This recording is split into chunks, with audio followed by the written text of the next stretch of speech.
इसके बाद भाई शाहिद जमाल अंसारी सवाल कर रहे हैं, माशाअल्लाह सुभानअल्लाह अल्हम्दुलिल्लाह जज़ाकल्लाह खैर, अल्लाह ताला आपको ऐसे ही खुश रखे, आमीन। मुफ्ती साहब आपको सबसे पहले दिल से अस्सलाम वालेकुम, आपको भी दिल से और दिल की गहराइयों से वालेकुम अस्सलाम व रहमतुल्लाहि व बरकातुहू।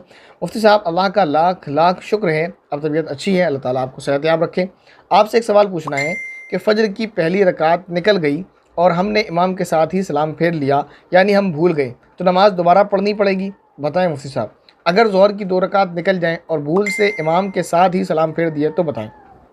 दोनों सूरतों में, बल्कि इसके अलावा जितनी भी सूरतें हो जाएं, खुलासा ये कि अगर आपकी नमाज की रकातें कंप्लीट ना हुई हो, फजर में आपने 1 पर फेर दिया हो, ज़ोहर में 2 या 3 पर, असर में 2 या 3 पर, या इसी तरह मगरिब में 2 पर आपने या 1 पर, या इशा में 2 या 3 पर सलाम फेर दिया हो इमाम के साथ साथ, अगर आपकी निकल गई तो उसमें हुक्म यह है कि सलाम फेरने के फ़ौरन बाद अगर आपको याद आ गया कि इस सूरत में आपने कोई भी ऐसा काम नहीं किया था जिससे नमाज़ फासिद होती है, यानी आप क़िबले से नहीं फिरे, आपने बातें नहीं की, ऐसा कोई काम अगर आपने नहीं किया जिससे नमाज़ फासिद हो जाती है, तो आप फ़ौरन खड़े हो जाएं। मिसाल के तौर पर फ़जर की नमाज़ है, 1 रकात आपकी निकल चुकी थी, दूसरी रकात में इमाम के साथ शरीक हुए, आपने इमाम के साथ सलाम फेर दिया, सलाम फेरते ही आपको फ़ौरन याद आया तो फ़ौरन आप खड़े हो जाएं, अपनी 1 रकात जैसे पूरी की जाती है करें, उसके बाद सजदे सहव कर लें, आपकी नमाज़ हो जाएगी।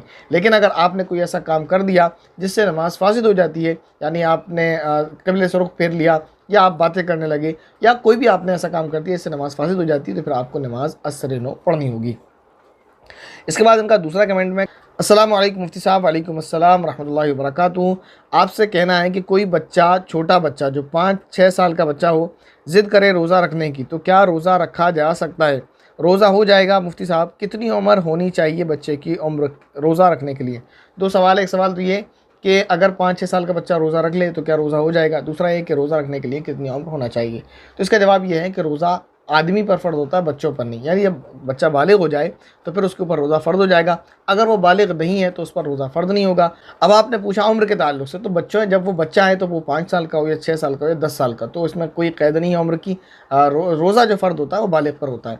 बच्चा चाहे 5 साल की उम्र में रोज़ा रख ले, कबूल उसका भी होगा, 4 साल की उम्र में रख ले, कबूल उसका भी होगा, 6 में रख ले, 7 में रख ले, 8 में रख ले, 9 में रख ले, 10 में रख ले, कभी भी रख ले, रोज़ा उसका कबूल होगा। अगर बच्चा ज़िद कर रहा है तो आपको उसकी सेहत का ख्याल रखते हुए उसको इजाज़त दे देनी चाहिए। वो अगर रोज़ा रख लेता है तो बहुत अच्छी बात है, उससे इसको प्रैक्टिस भी हो जाएगी और आगे इंशाअल्लाह पाबंदी के साथ वो रोज़ा रखने वाला बन जाएगा। वो रोज़ा रखेगा तो उसको भी सवाब मिलेगा और इंशाअल्लाह उसके वालिदैन को भी पूरा सवाब दिया जाएगा। इसके बाद एक भाई ज़ुबैर अंसारी सवाल कर रहे हैं और ये इस कमेंट बॉक्स का आखिरी सवाल है। हमने एक रूम लिया है, उसका किराया 6000 है, डिपॉज़िट 1 लाख है, अगर हम 5 लाख डिपॉज़िट करते हैं तो वो किराया 3000 कम कर देंगे, तो क्या ये गिरवी रखना हुआ कि नहीं? बताएं। गिरवी से तो नहीं समझा मैं आपके सवाल को कि गिरवी से क्या मुराद है। जो सवाल मैंने आपका समझा मैं आपको बताता हूँ, जो मैंने समझा है, फिर उसका जवाब भी। फॉर एग्ज़ाम्पल आपने कोई कमरा किराए पर लेना है, वो कमरा 6000 का है और उस पर आपको बतौर ज़मानत के 1 लाख रुपए जमा करना है। जैसे मकान मालिक जमा करवा लेते हैं किराएदार से, बाद औक़ात किराएदार लेट पेमेंट करते हैं तो उसी में से काट लिया जाए और फिर किराएदार को बाहर निकाल दिया जाए। या गैस बिजली वगैरह का बिल नहीं भरते हैं, या इसी तरह घर में मकान में तोड़-फोड़ अगर कर जाते हैं, रंग रोगन ख़राब कर जाते हैं तो उसमें से काट लिया जाए। तो बतौर ज़मानत के मकान मालिक जो रखते हैं रखना चाहिए और इसमें कोई हर्ज की बात नहीं है, क्योंकि मकान मालिक आज मज़लूम है और किराएदार ज़ालिम बने हुए हैं। ऐसे बहुत सारे जो है मुशाहदात वाक़यात देखने को मिल रहे हैं, मुशाहदात हैं। लेकिन अब ये कहना कि किराया 6000 है पर एक कमरे का और डिपॉज़िट यानी बतौर ज़मानत की 1 लाख देना है। अगर हम उसको कितने देते हैं, 5 लाख देते हैं, तो वो किराया कम करके 3000 कर देगा कमरे का, तो ये जायज़ नहीं है, ये सूद के हुक्म में है। क्योंकि ये आप जो उसको रकम दे रहे हैं बतौर ज़मानत के दे रहे हैं भले ही, लेकिन ये उसके ऊपर कर्ज़ है जो उसको लौटाना है और कर्ज़, उसी कर्ज़ की बिना पर वो आपका किराया कम करेगा। तो कर्ज़ देकर किसी से नफ़ा उठाना ये जायज़ नहीं है, ये सूद के हुक्म में, तो लिहाजा इसकी इजाज़त नहीं है। हाँ, पहले ही आप उससे कह दें कि भाई आपका किराया जो है वो आप किराया रखें, आपको डिपॉज़िट कुछ नहीं मिलेगी।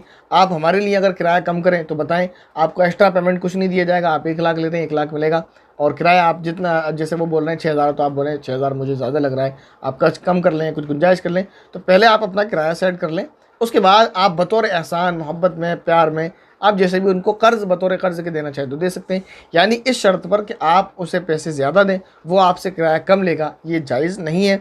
ये शर्त ना हो इसके अलावा वो मोहब्बत में किराया कम कर ले पहले, उसके सामने ये चीज़ ना आए, वरना आप इस तरह बात करेंगे तो समझेगा वो फिर दोनों मोहब्बत में काम कर लेंगे और हो जाएगा, मसला यही होगा।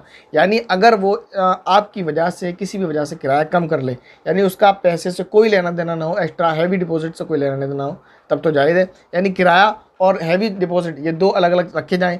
अगर किसी भी सूरत में किराया और डिपॉजिट को एक साथ जोड़ा जाता है तो फिर ये नाजायज़ है, और मैं समझता हूँ कि अब इसके अलावा कोई सूरत नहीं है। यानी वो मोहब्बत में किराया कम नहीं करेगा और आप मोहब्बत में कर्ज़ देंगे नहीं। वो किराया तभी कम करेगा जब उसे आप पेमेंट ज़्यादा करेंगे, और आप उसे पेमेंट ज़्यादा तभी करेंगे जब आपको वो किराया कम लेगा। अगर वो कहे कि नहीं आप मुझे डिपॉजिट ज़्यादा करें और मैं किराया 6,000 ही लूँगा, तो आप राज़ी नहीं होंगे इस बात पर, आप एग्री नहीं होंगे।